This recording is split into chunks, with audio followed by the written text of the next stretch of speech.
You're listening to the Pagoda Boys, recorded at the No Limit Cafe, downtown Pagoda, Tennessee. We hope you enjoy this episode.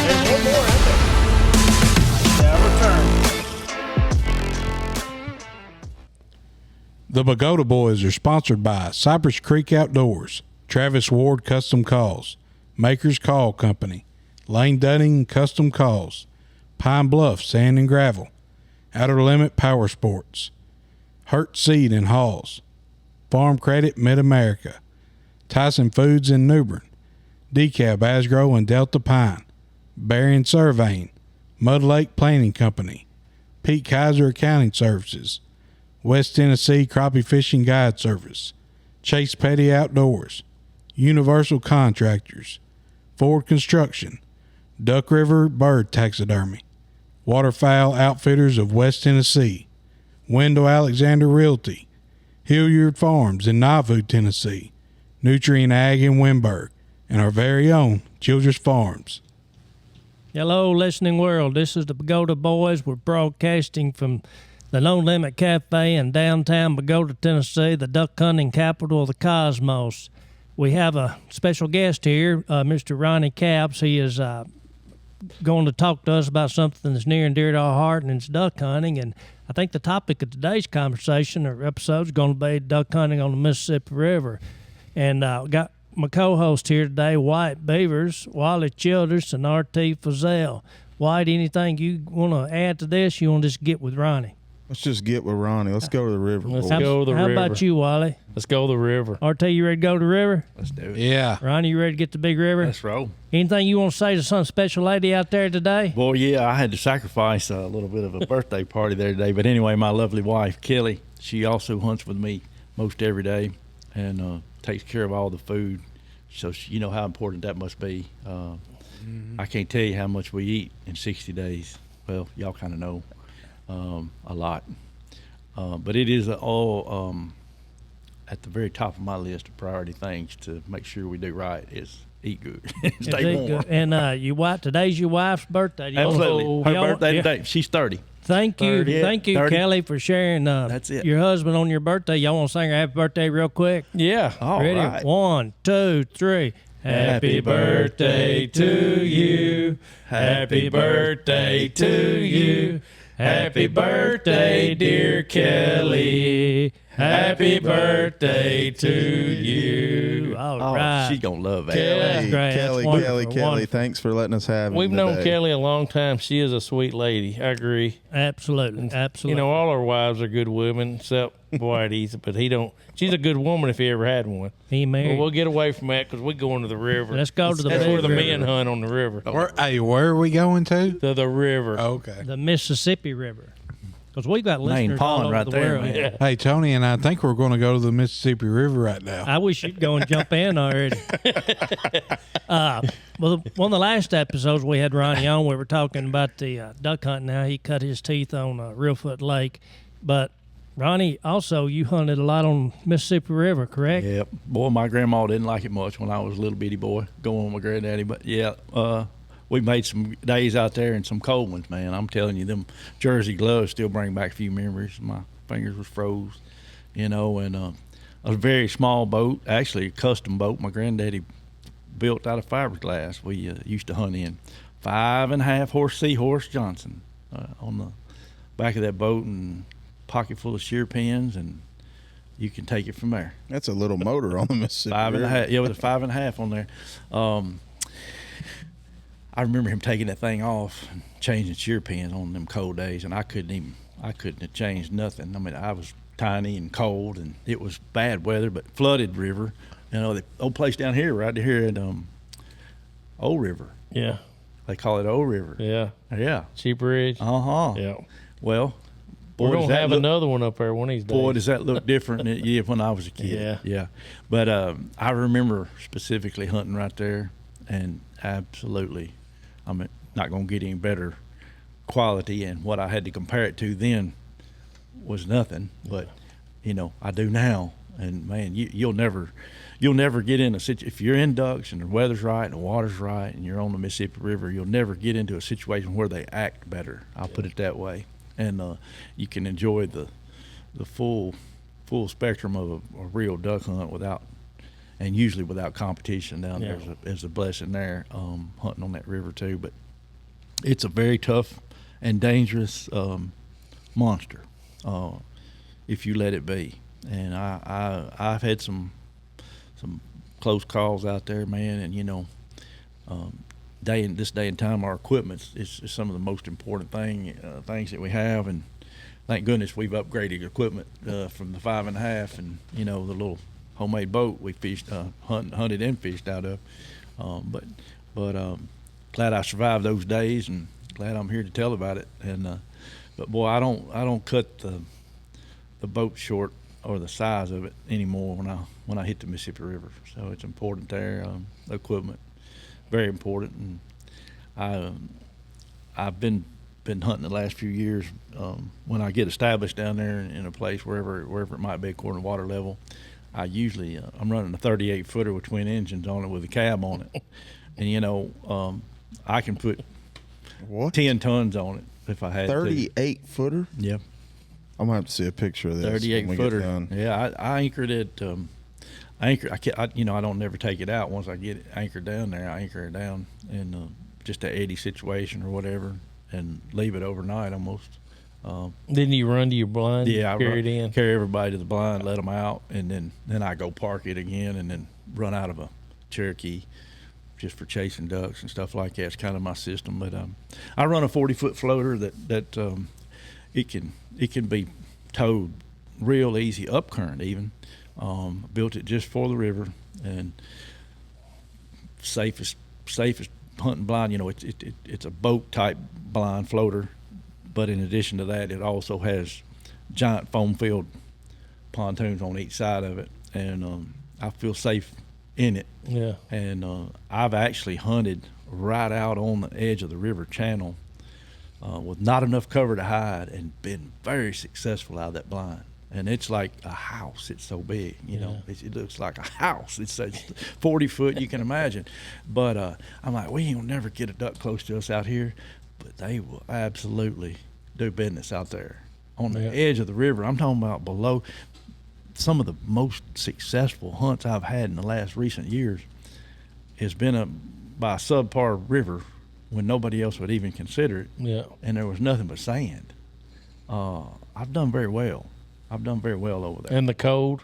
And the cold. It was cold. You need cold. Yeah. You need you cold. picked your time. If you can put those two things together and hide, it's a bonus. If it's low, then It kind of throws a theory to that little 3-inch shorter blind that you had to walk in and hit your head. Yeah. Hold on, we're hiding a 40-footer just out here in the wide open. I've had over 200 Canadas to work me on the sandbar in that blind.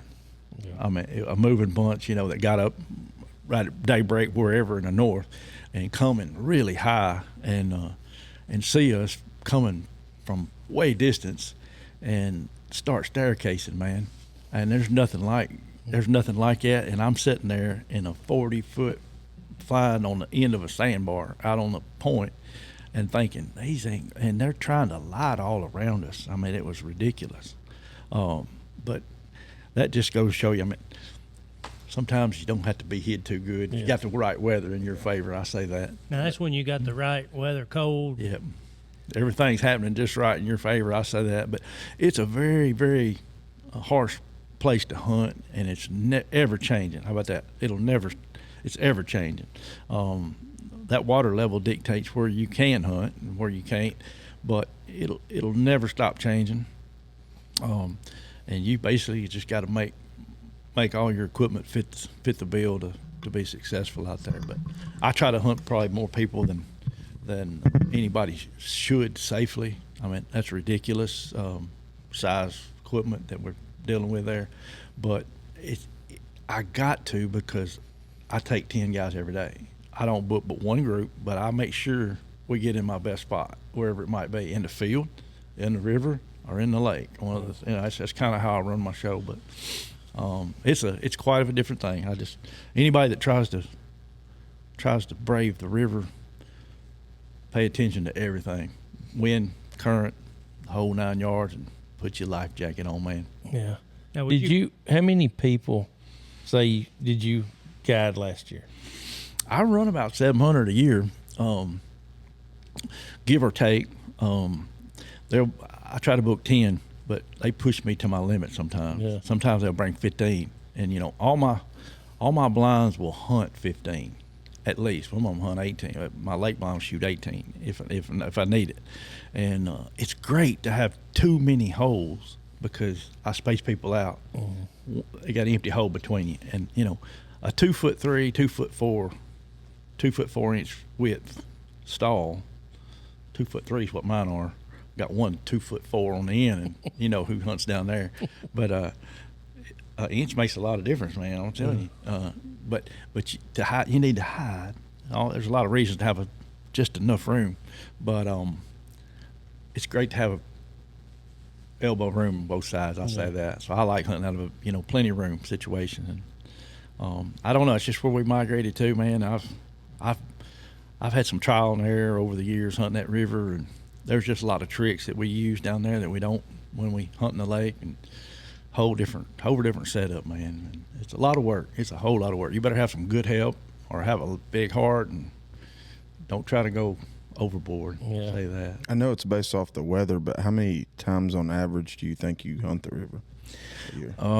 You know what? Temperature kind of dictates my interest in that river, because I get fed up really with trying to maintain a hole open on the lake, and you start getting in the teens and when you start hitting some single digits on that real foot lake, man, where I hunt in the woods, I can keep it open, but ducks are not looking to come in the woods when it's that cold. I mean, you can force some birds in there from time to time, but I don't get much traffic.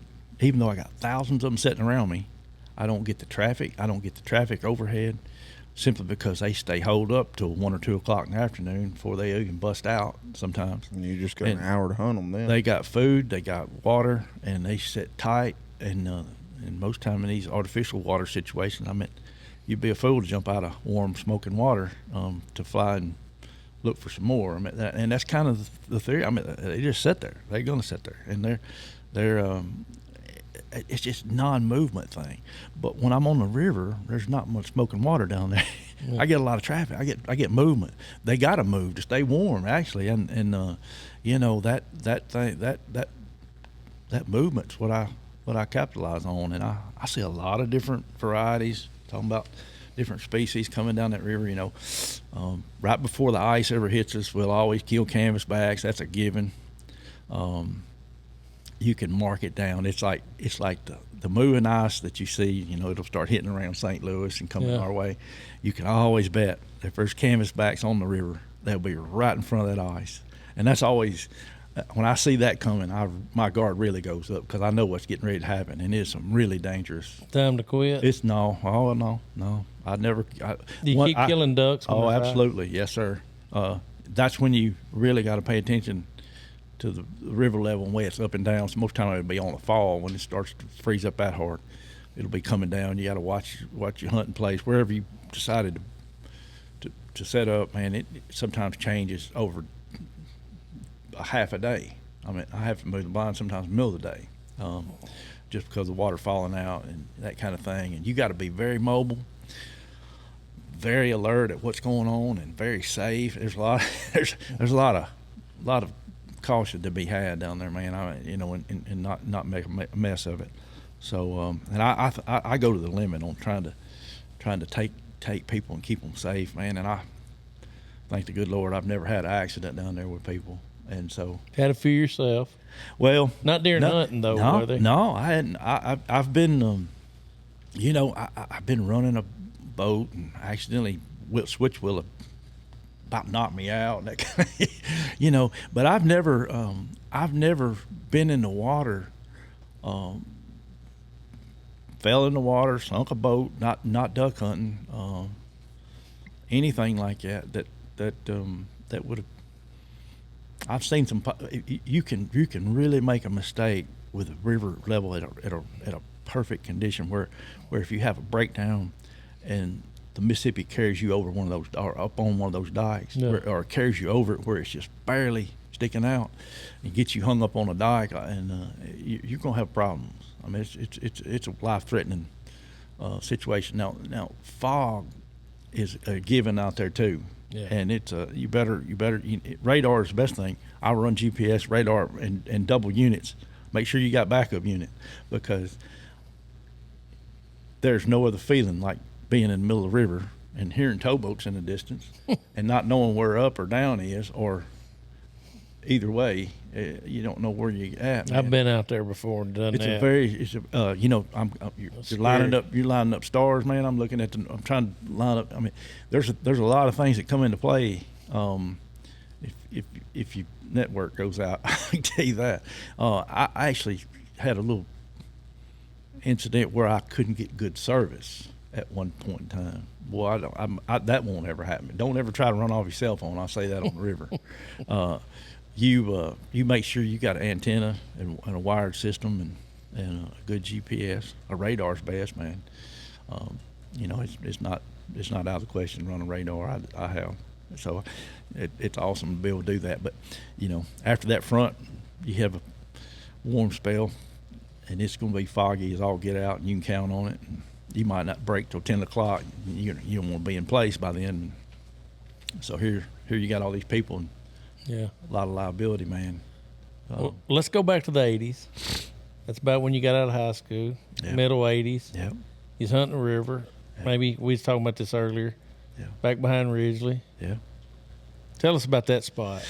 Oh man, that's one of them. That's one of them X's that you can't replace. Can't find another one like it in a lifetime sometimes. And I hunted that place before the wall dike. They call it the wall dike. Dang thing's 2 miles long, probably a mile and a half long. Anyway, before they put that in, there was 2 small islands there where the river had basically tried to take all 79 highway back in, and there was 2 small islands left there that had severe current running down side each. The end of the downstream end of one of them was my favorite place, and we done everything to hunt that place just simply because we always jumped ducks there. There was always ducks that roosted on the river during the night, and you go down through there in the morning and jump ducks, and it was just always the right spot to be in. And so we hunted it then, and through high school there, I kept just basically 55-gallon barrel floating frame blind, and I pulled my boat right up in that frame, and we hunted out of that thing forever, and had a bunch of memories right there, man, shooting Canadas and ducks. And so they built that dike, I guess it was in the mid-'80s, 2, 3, somewhere right in there, I bet. And once they did that, then basically the land kind of started to grow, and sandbar turns into willow thicket, and the willow thicket turns into major trees now. In my lifetime, they've gone from switch willows, nothing almost, grassy switch willows, to trees barely can reach around now. Yeah. That's a long, they grow fast, but it's still a great place because it's a crossing and right there. But we made a bunch of people smile right there, man, over the years. Sure have. Then you moved from there, went to the lake, hunted a lot. Yep. Then you've been back to the river some. Oh yeah, I've hunted Musgrave down here for about 20 years, and I leased that from a guy out of Blytheville, Arkansas, that was supposedly the owner of it at that point in time. And I hunted there for a long time, killed a lot of ducks, too many ducks. When you kill too many ducks, same thing happens. People get jealous, but I don't have enough money to pay like some people do, for property and leases and this and that. So anyway, long story short, run into conflict there, and got out of that place. And now I'm hunting where I used to hunt when I was in 7th, 8th grade. And I still have memories of a 14-foot monarch with an old Army surplus heavy netting on each side. I rigged my blind up, built it of course, under the carport like everybody does about then. But it was a 9.8 Mercury with a slip prop. That's big timing. Yeah. I'm at 9.8, dude. But it was not the clay bucket. I migrated to the metal carrying. I was uptown Yeah. at that point. Still charcoal. Yeah, charcoal for sure. Did you lit when you But, left the boat ramp? Yeah. but, Breathe smoke. Anyway, We had so, one of those. So I remember traveling. I don't even want to tell you how far. 2 of us in that 9.8 with that netting, and where I'm hunting today, it's still about the same way. It's almost impossible to travel to this place pre-dawn Yeah. because there's so many dikes. It's so treacherous with wind. It's terrible. I wouldn't even. I had, I don't have any competition, and if I do, it's kind of like the one behind the wall. Yeah. If you ain't on the X, It don't matter. you ain't on the X, and don't fight for your life, kind of thing. You watch them shoot them, kind of thing. And those places, there's no map to read to get that info, man. It takes time of going. You go one morning and pay attention to where they are, what you see, and with a certain river level, keep a record. I try to keep a record of. I had a blue book of all the river stages and kind of what I saw, what was happening, where ducks were traveling, and that kind of thing is priceless, man. And someday there'll be maps of sky maps of migrating waterfowl and kind of where they do. I've often thought about it. I could put together a little bit of one in places, but I think it'd just be awesome, man, that people could put all their hunting knowledge together in the future and come up with some kind of crazy map of really primary crossings, migration crossings that never have changed, really. And those are the places you want to. That's the high percentage places. Yeah. I say this, high percentage being you got much better chance. That ain't the only place to hunt on the river now. Yeah. There's plenty of other places, and more than likely not going to have any hunting competition by anybody. Matter of fact, if somebody got close to me, I would move quick. Yeah. I'm not even going to be where I can hear somebody calling for sure. And I wished I wouldn't hear them shoot. That's how far I want to be. And so that puts you into a different realm of quality in my book. I like to be where I have to deal with much, and it, like I said, it's just very harsh. And I've spent a lot of money to get to a position where I can do that, man, and carry people and do that. And it's it's worth a lot. I think I don't know that anybody else is probably extreme enough to carry 10 guys on Mississippi. No, I don't think it is. Yeah. Now, compared to hunting in real foot or in a field, the birds, do they work different on the river than they do in real foot and on the fields? Absolutely. It's a totally different thing. It's just about like me or you walking into a haunted house here. We talking about trick or treat coming up here soon. I mean, can you imagine? You're on alert. I mean, chainsaw might come out of window any second or behind the door. Or who knows what's going to happen? I think birds that are, established on our refuge system there and travel, maybe make them move back and forth between refuges, and they already know that the pressure's on them, and they're on high alert, man. They're on guard. I mean, everywhere they look, there's flashing wings, and of course, and movement and all kinds of things, and they done been shot at a few times, and they got their guard up, and that's another thing about the river. I don't want to be close to anybody because I want them to be a little more relaxed when I do see them. And if you pull the trigger at the right time, I'm talking about pulling the trigger, make the first call to them, or the first time they see you. I'm real particular. I use one spinner down there just for visual distance, and I'll try to control that thing where I maximize my opportunity with it. But one's all I run on the river. I'll run about 60 decoys, big decoys, big decoys that's visible, and that's it. Not a lot, but they have to be moved every day. You have to take them up every day. Everything's got to come up every day. That's just given, or you'll lose it. You're gonna lose it, depending on where you're hunting. But anyway, it's a lot of work, man. A lot of work. You better have multiple boats, I say, and man, just keep everybody in the life jacket. Now, while we're talking about safety and stuff, we have got some great technology in life jackets these days. There's no reason not to buy one to fit you absolutely perfect, and go on and put it on as soon as you put your underwear on in the morning, and leave it on. dude, just leave it on. If it comes down to it and you get soaking wet, it'll still work. Yeah. It's gonna inflate. Is that what you're talking about? One that inflates itself? Yeah. I mean, hey, if you're against wearing a cumbersome one, a big one, them are the ones I trust now. But hey, it gives me a little peace of mind to know that I put mine on. I'll put my heavy shirts on, and I'll put the life jacket on under my coat, my overcoat, and I don't even know it's on. Yeah. It's something to probably do, man. Just be on the safe side.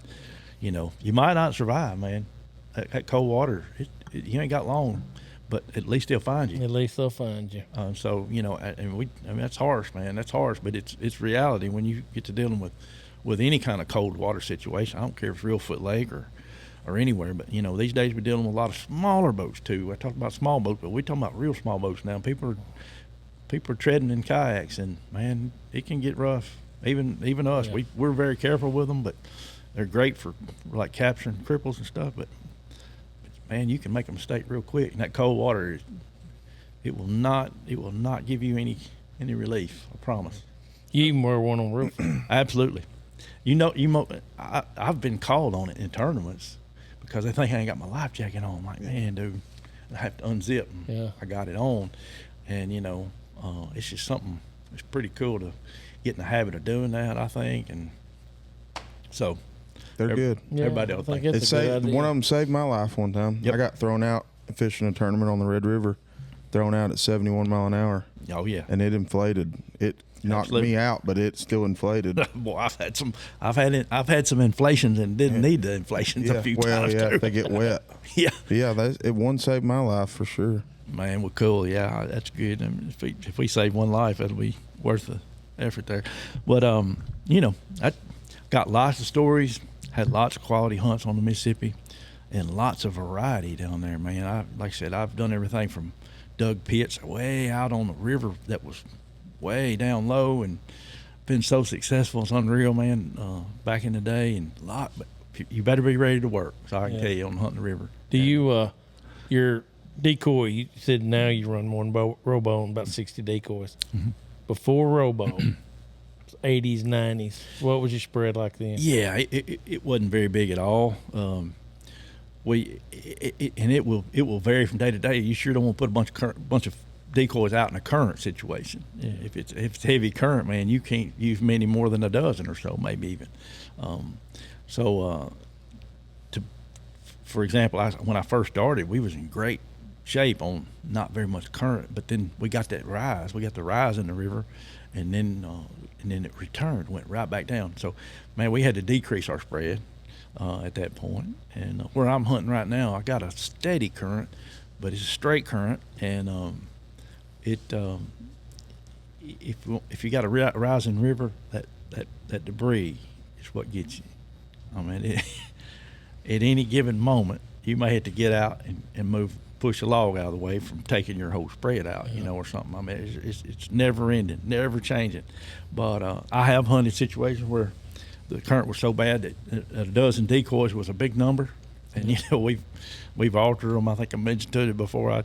We've taken old broken boat paddles and made them fit onto the keel of the decoy and screw them in a position where basically it was skiing. It was holding the decoy up on top of the water versus letting it basically sucking it under. It was that much current there. I'm talking about you talking about 5, 6, 7 mile an hour current, and man, it'll pull the decoy under with a house block on it almost if you got some depth to the water. When the river gets out of its banks, do you move into the backwater?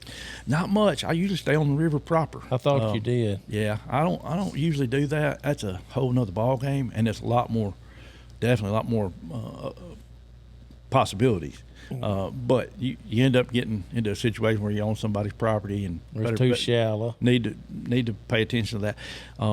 It'll change so fast that you got a 40-footer out there, and I get a 8/10 fall. I'm gonna have to leave it there till next spring, you know, that kind of thing. And I stay in that main course of the river, and you know, I got dikes above me, dikes behind me, and I'll try to just get in across it, get in a crossing, given the time, and crossing. There's some that are permanent. I think it'll always stay in place, and ducks will always travel.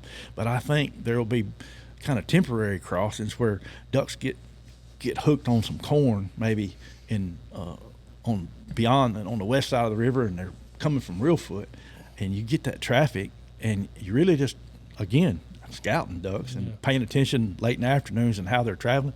And I've done that a few times and got under birds in places that you wouldn't have picked to hunt.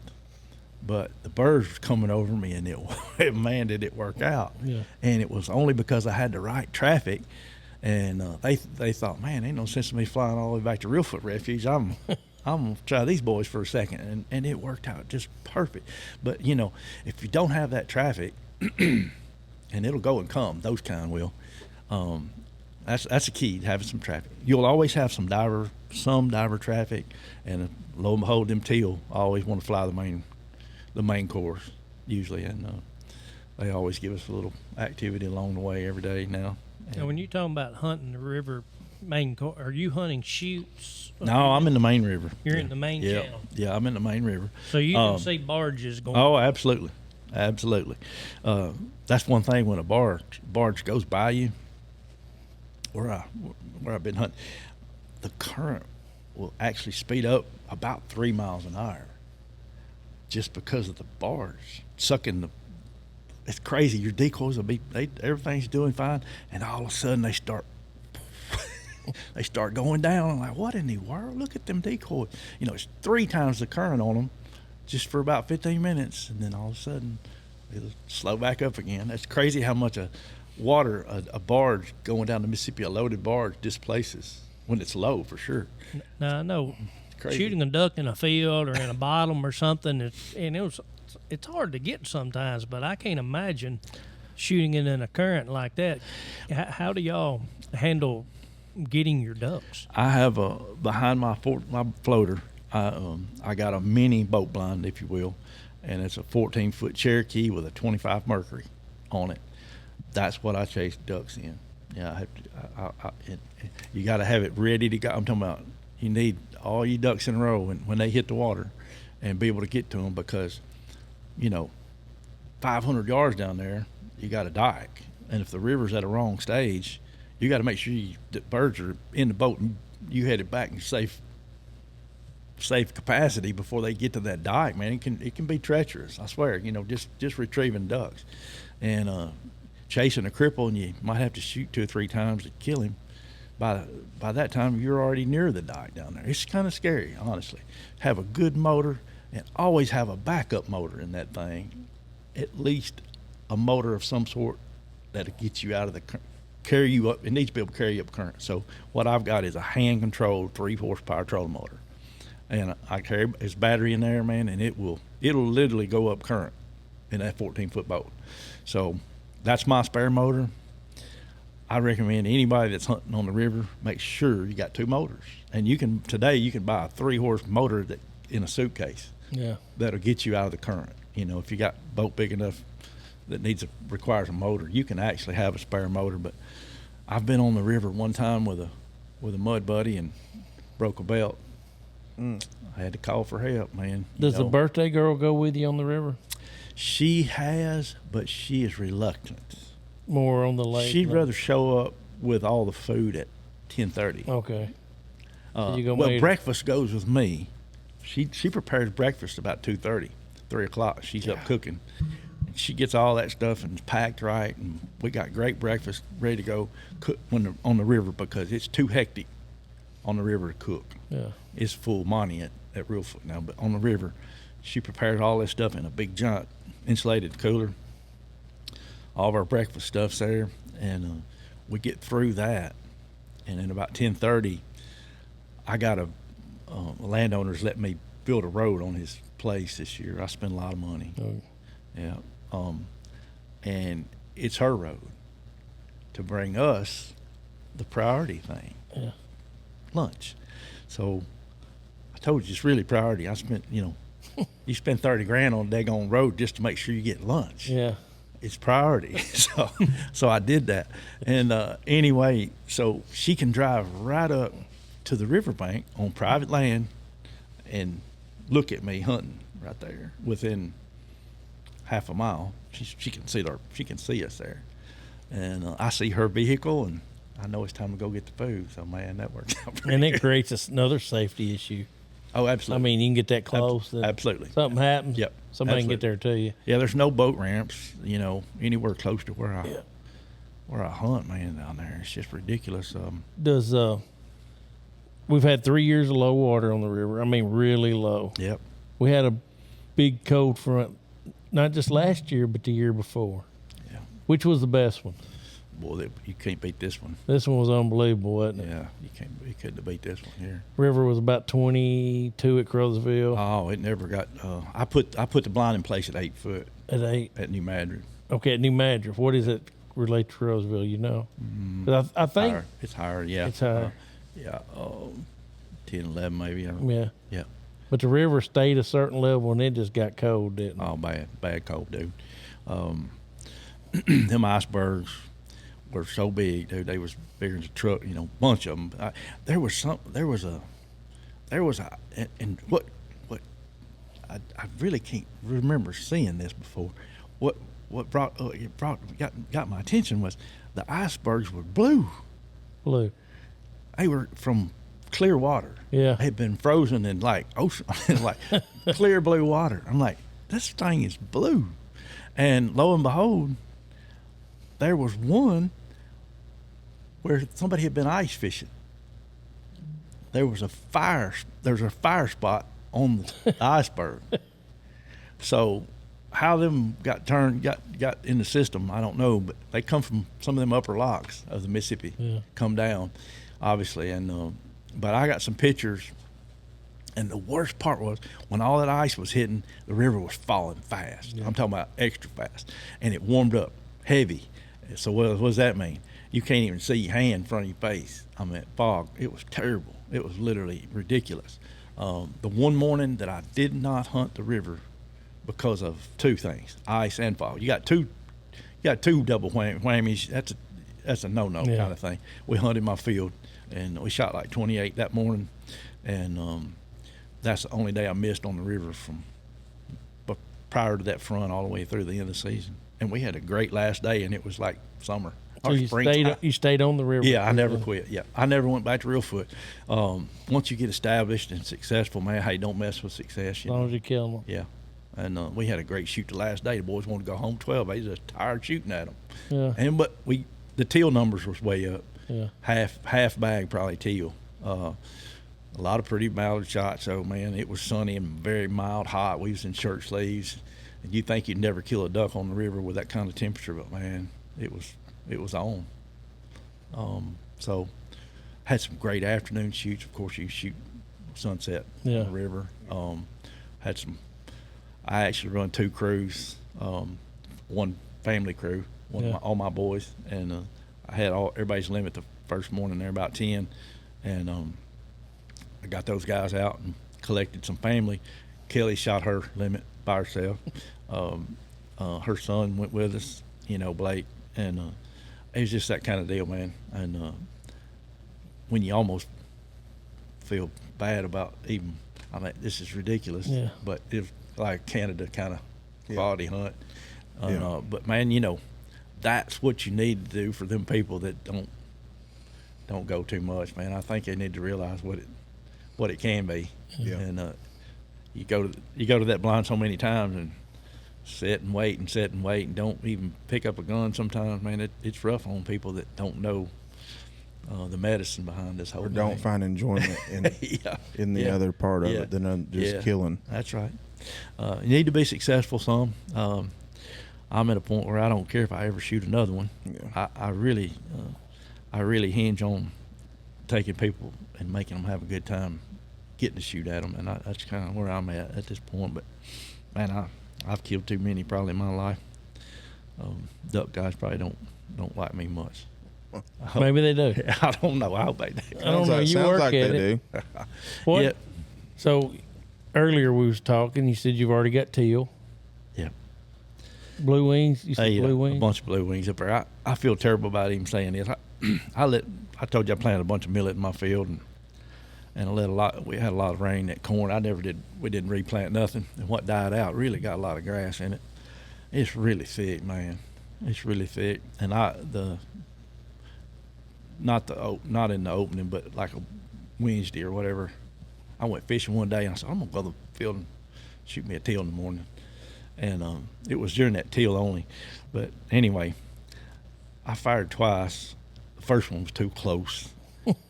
He fell right. I'm at 30 feet from me, and the other one was dead in line with him, but going away. And I never found either one of them birds. I didn't even find the close one. Hey. And I says, I left. I did. But yeah, just earlier today there was 200-300, and I didn't even think about getting them up. I know they didn't. I started the generators, what got them up, the ones I did see. But yeah, you can hear all the woodies and stuff. And the thicker, honestly, I have to say, the cleaner the corn, the more moving they can do, but the less comfortable they feel at being hit. Yeah. Just because it's not a food source, don't mean it's not great cover, man. Yeah. And weedy corn, something to be said for it, I think. And so, especially I don't have a huge. I can probably at max 30 acres of water and about 17 acres of corn, 20 max of corn and millet, and I pull in right on top of that. I don't have to walk far to get into one of my easy pits. I'll run them up, but now I pulled in the other day and they didn't. This morning even they didn't want to get up. They feel a lot more comfortable, I think, with all that structure around them. So. There's something to be said about grass, you think, for comfort? For basically cover, a few reasons. I mean, if you got the right, they can actually, it'll hold more heat. When it gets really cold, they can keep it open easier, actually, if they're going to attempt to keep it open. But the cover aspect of a field, weedy corn, you got the food, but you got, and so all that, there's so much wild grass. There's a lot of food in that, believe it or not, that moist soil stuff. But it provides a cover source that makes them feel a little more reluctant to get up and move, and they just feel more safe, man. That's the name of the game when you're getting shot at everywhere. Mm-hmm. Be like us, try to hide. It gets kind of like when you're a kid and you got scared, you pulled the cover over your head. Yeah, I've watched them, and they'll come across from Federal Refuge in the afternoons. They'll come across my field there, and they'll stay high. They'll stay high, but when they get ready to come, they don't check up, and it'll be a spot that the corn died out, not big as a hood of your truck, and dive bomb it to get down in the cover, and they feel safe at that point, I think, and they can they navigate wherever. A duck can go anywhere, of course, but it's something to be said for weedy corn. Yeah. You don't have to have the biggest, prettiest stand, I think, to satisfy the ducks. No, I think 100%. I think you have the problem of the weeds, the dog owners. Finding a duck, and then I'm telling you, that's where the best retrievers are an asset in a big way. I mean, he can't beat that to have a dog. Yeah, Yep. You got to have them. Do you think that the duck you hunt on Reelfoot is the same duck that you're hunting on the river? Not in attitude. Not in attitude, that's for sure. I don't know how far one would have to travel out of a hot zone, so to speak, to feel comfortable. I know some ducks cross the Mississippi from Reelfoot, and they're on high alert when they're just getting off the refuge and crossing, and blind every so often, pretty often, a lot of things going on. They're pretty on high alert, but I truly don't know how far one needs to fly. Is it 5 miles? Is it 25 miles out of a hot zone, so to speak, before he kind of starts to relax? It'd be You like think he does it the okay, same I'm day? in downtown Nashville traffic, and then all of a sudden I finally get on 40 headed back to Reelfoot, and I feel a little better. So it's kind of like that, if you will. I mean, I feel like that. You know, that makes makes sense. Yeah. I think what you're trying to say, the attitude. I've hunted on the river some. When them birds commit, you know, on real foot, you get some birds that commit, Yeah. and then you really got to convince them to come. Yeah. When I've hunted on the river on good days, once they make that first commitment, they're coming. It's business. Yeah. You're right. You're right, man. I don't want to say it's easier, but No. they feel comfortable. They've done made their mind up. I'm going right there. There's not as many, as you said, pressure on the river. No, by far. It's Ain't it? less river hunters than it used to be, ain't it? It probably is. I didn't encounter anybody all year hunting over there, and you know, commercial fishermen. I see them, of course, some, and I know them all, most of them, and I sometimes get information from them, man. Yeah. It's a source there. You know, just, if you got fellow commissioners, just ask them if they've been running up any ducks wherever, and they'll tell you some. And, you know, it might key you into a crossing somewhere, and a place where some are kind of crossing and hitting the river, man. And get where they at, and it'll make a day for you. You know, the Butlers, when that river was so high, 4 or 5 years ago? Yeah. They said the middle of the Mississippi River was full of ducks. Well, it was this year, It was? full, and it was dry. Yeah, Really? dude, I was looked behind me, and ducks, mallards floating down the river, never get up.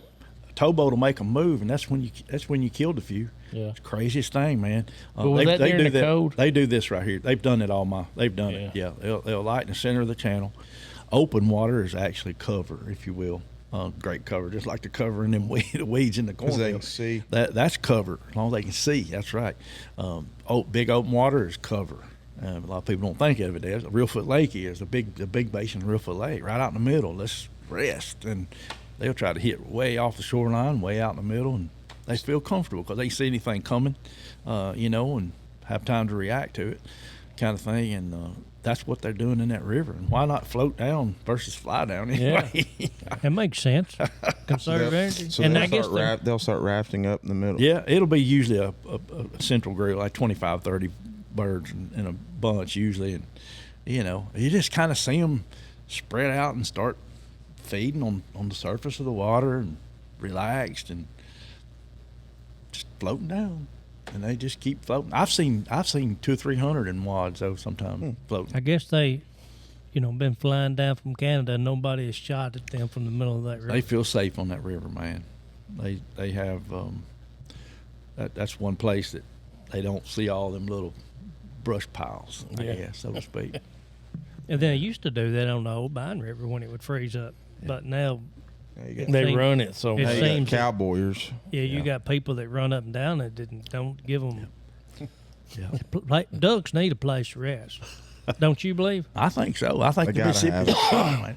What would you now? Let me ask you. What do you think would happen if they did away with all the refuges around here? Man, they'd be roosting back on the. They wouldn't have a choice. They'd have to roost on the river like they used to. You know, that's a big difference that I definitely realize. I mean, I commercial fished all my life too, and I'd run the river all the time, but you'd always run ducks up on the river, and you know, back in the day. And in the morning, sometimes had to slow down and keep from running over them. They was that thick coming out of switch willows in places, but they don't usually do that. I've never seen them in the last few years. Never seen that kind of numbers on the Mississippi. You know, they collect them on these refuges now, and that's just a common thing. That's definitely different than it used to be. Don't you think the refuges bring more ducks to the area and they stay here? They stay here. Not that we get to shoot at them or see them every day, but they here. They definitely They around. here. There's a lot of birds here. It sure is. So you know, you just have to hope for some weather to make them move, and conditions mean a whole lot sometimes. And man, I it makes me feel good to know there's some close to me though. I have to say that. It's a good feeling to in the distance hear some or see them boil up over there. Or it is a good feeling, and we're definitely blessed to have all that right here in West Tennessee, man. It's awesome to have. So when you hunt in the river, you don't use much motion. You got motion. No, I got all. I use no motion other than that spinner. Now, you Spinning wing. You leave the spinning wing running all the time. Either way, I can turn it off or on. Yeah, but it's best to leave it on. Ain't no doubt, ain't it? Best No to leave it doubt. on. People say, "I'll cut it off." No, I'll cut it off on purpose. When nothing happening, it's most time on, but I got a system that requires more than 12 volt. Yeah. So I try to reserve my battery when I know we ain't in a hot time, when ain't much gonna happen here. But I have had it off and wished I'd have had it on a time or two. That don't happen too much. But I can get by with 112 volt all day on the river if I kind of use it sparingly. But most of the time, and here's a ticket. I mean, 212 volts is no problem. I just hate to deal with it sometimes. But if it gets too slow on you, it's really not productive. It's useless. I think so. A slower bows from the start. Yeah, there's optimum speed. I think that's better than any other. It can almost be too fast. I got one that's named Marty. Marty. Lo and behold, I'll just go and tell this while I'm talking about Marty. Marty is an original Mojo, but with custom wings on it. Yeah. And Mojo will be providing a kit this year with my pattern that'll fit their decoy. But it'll be my decoy wing pattern that's killed over 10,000 birds. That one I know for a fact that that decoy's seen 10,000 fall.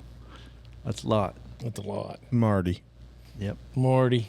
We've named ours before. Yeah. Johnny. Johnny. Palmy. Yeah. I want that one with the Trump head on it. What do you? Okay, let's one other quick thing. Let's go to Chase Taylor, the lake manager. He's doing a good job. He's trying hard, working hard. Dude, that's all you can do too. That's all you can expect out of somebody. He's had some terrible breaks with weather and water up there, dealing with a low area anyway. You know what farmers have to deal with there, but that's why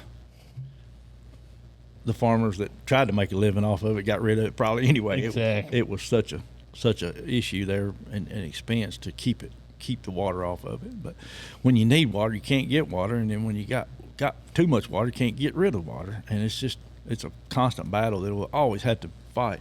But I have to say this: on the north side of the Bio Refuge, he's probably got the prettiest corn crop I've ever seen up there this year.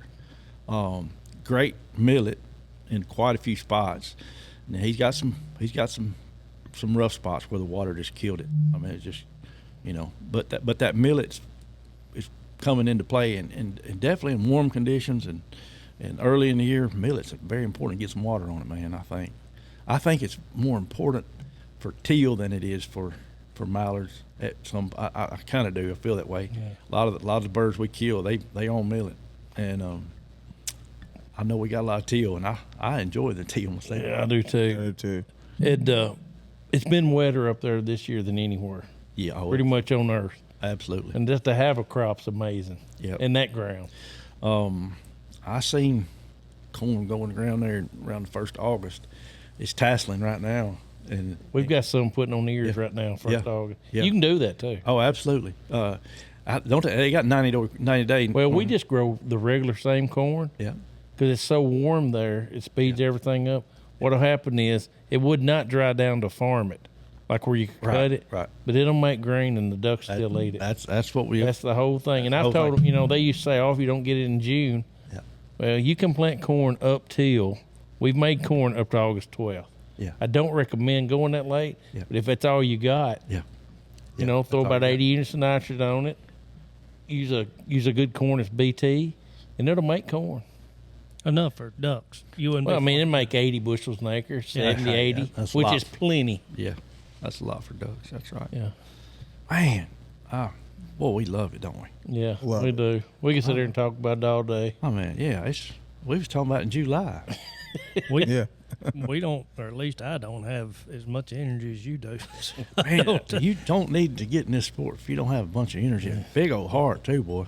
I mean, I'm talking about round the clock work sometimes, just like farmers and anybody else that does what they do. I mean, if you're gonna be successful, and you got to work at it, man. So it's like sitting here talking. It's just fun to hang out and talk about it. Yeah. Absolutely. Even without shooting. One of the things that I find heartening about your approach to the sport, and it's a sport, is that you respect the duck. And I know that because you said, if I'm going to take the time to make the effort to get it on the water, I am going to take that special effort to get it in the boat. Absolutely, man. Because God created them just like He did us. Absolutely. It's even worse for me to see one swim off. I'd rather see him fly off great in shape and miss completely and swim off. I can't stand that, man. I probably get more aggravated at losing a cripple, especially one that's easy or something, than I do anything. I can't stand losing a cripple. I can't either. So, I just think about the ones we almost know exactly the ones we lose, and we'll even try to. Before we get gone, we'll try to make another run to make him move somewhere. And last year we lost one behind me, and I couldn't believe it. I'm like, ain't no way that duck got away right there. And man, he said, I never seen a ripple, and never seen a feather. And Matt was there, and went back there. A mink got him, pulled him in the hole, and lo and behold, there was 2 feet left. One of them had a band on. Mink, it was a little hole in one of them ash trees. He pulled him up in there.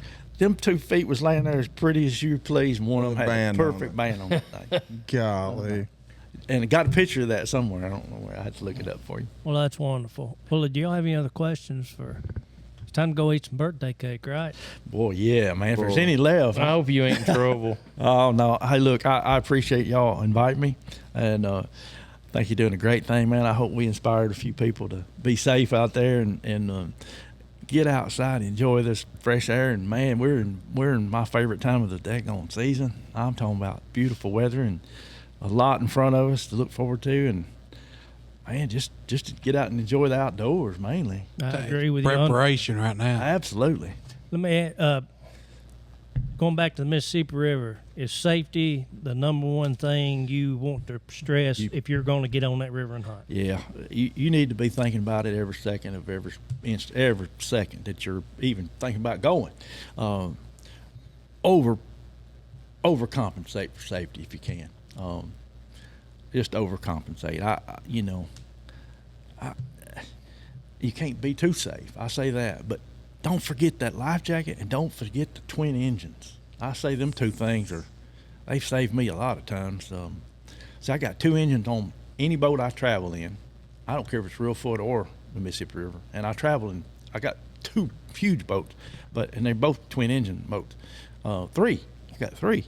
And so, but even the small boats, I got high powered trolling motor to get to the bank, on the river and stuff. Just always go with 2 motors, man. I don't care how big or small, just as long as they'll move your boat. A paddle is not a good thing to try to paddle yourself to one side of the Mississippi River especially on a cold, windy day. You can't do it, but you can with a trolling motor. You'd be surprised. You can get somewhere with a trolling motor. And it stays in my bow. I don't have it, of course, not fixed on. And you basically just grab it out of the bow, clamp her on, take off. I got a wire run direct. You need everything connected and ready to go. But, man, a second engine save your life, man, sometimes. Good. Safety, safety, safety. Absolutely. Well, thank you, Ronnie. You got any questions for Ronnie? RT? No. How about you, Wyatt? No, I'm just soaking it all in. Okay, Wally, you got any other questions for Ronnie? I want to thank you, Ronnie, for coming thank back. you. Yeah, man, I hope You're our most requested. I think all 8 of our listeners requested for you to come back There's on. 9 now. Well, Wow. that one might not requested it, but all the other 8 did Yeah. for you to come back on. Yep. Well, I'm honored to be able to do that. I'm getting on in the years, man. I've seen a lot not messing with them ducks, and I hope that some of the stuff I I mentioned may make you think before you go, and maybe save a life. Who knows? But mainly enjoy it and use it to your advantage to carry on, man. And them juveniles, they will get your heart. It makes me smile every time I run up somebody that's got a full beard now, and man, I was hunting with you on that juvenile hunt, and that's pretty cool, man. They don't ever forget that. We made a bunch of memories at the expense of some lives for them ducks, but I tell you what, I wouldn't take none of it back. I wouldn't. Yeah. So. Well, thank you. I think our listeners will get as much information and knowledge and enjoyment out of this as we have sitting here talking to you. All right. Well, Don't good. leave anyone asking more questions, Ronnie. We're going to go over our sponsors one more time, or have we done that? Well, speaking of juveniles, I just want to say our sponsors that we're about to go through, they all do go to the youth banquet that we're having here on January 31st at the No Limit Cafe. Also, J&S Migrators is going to have their youth banquet that night too. They're looking for 20 kids that have been through St. Jude or fought cancer, had any kind of adversity. So if you want to get in touch with them, just go to their Facebook page, J&S Migrators. The Youth Coon Hunt, November 15th. That'll be here at the No Limit Cafe, 5 o'clock. 5:30. We might even get a guest appearance of Ronnie Capps. But Inspire these kids at that's the it. youth. Watch out. Just drive by and say hi. Watch out. Ronnie, thank you again. Absolutely, man. I enjoyed it so much. Anytime. Well, thank you, Ronnie. Anything we need to do before we close? Well, you want to say a prayer? Yes, I do. Dear Lord, thank you again for having even a better episode than we had before, which seems to us like everyone gets better. Not that we get better, but our guests are always better. Lord, and thank you for all you've bestowed upon us. Thank you for bestowing friends that will come and talk, and they just love it. We try to bring them and more people to Christ, and we all believe in you, Lord. In Christ's name we pray. Amen. Amen. Listeners, please tune in to all episodes of the Pagoda Boys, who broadcast from the Lower Limit Cafe in downtown Pagoda, Tennessee, the duck hunting capital of the cosmos. Until we talk again.